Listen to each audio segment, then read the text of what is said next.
Եթերում լուրերի ժամը 17-ի թողարկումն է, ես Մերի Դանիելյանն եմ, բարի օր։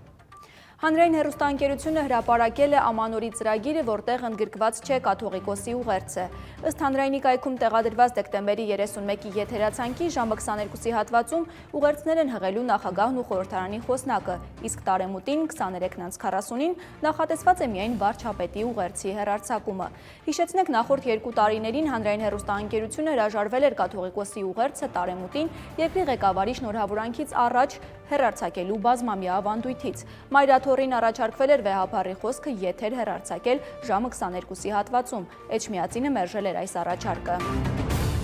Գարեգին երկրորդ ամենայն հայոց կաթողիկոսն այսօր տեսակցել է հիվանդանոցում գտնվող Շիրակի թեմի առաջնորդ Միքայել arczepiskopos Աջապահյանին։ Բուժ հաստատությունից հայտնում են, որ սրբազանի վիճակը բավարար է գնահատվում, նա շարունակում է հետվիրահատական բուժումը։ Հիշեցնենք, օրեր առաջ մի խումբ հասարակական քաղաքական գործիչներ, քաղաքացիներ, հոգևորականներ գնացել էին բժշկական կենտրոնի բակ շնորհավորելու arczepiskopos-ի 62-ամյակը։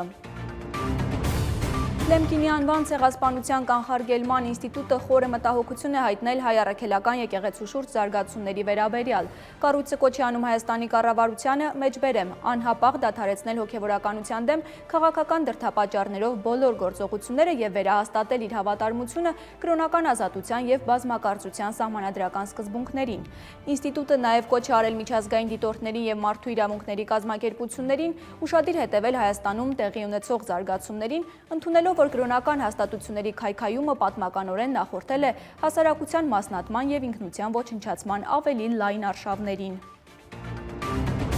Իրանում Հայաստանի դեսպանությունն ամփոփել է 2025 թվականը, ըստ պաշտոնական հաղորդագրության, Հայաստանի ու Իրանի հարաբերություններն այս տարի լի էին բովանդակային աշխատանքով, նոր նախաձեռնություններով եւ գործընկերային կապերի խորացմամբ։ Հայաստան-Իրան դեպի ռազմավարական գործընկերություն նշված է դեսպանության տարածած հաղորդագրության մեջ։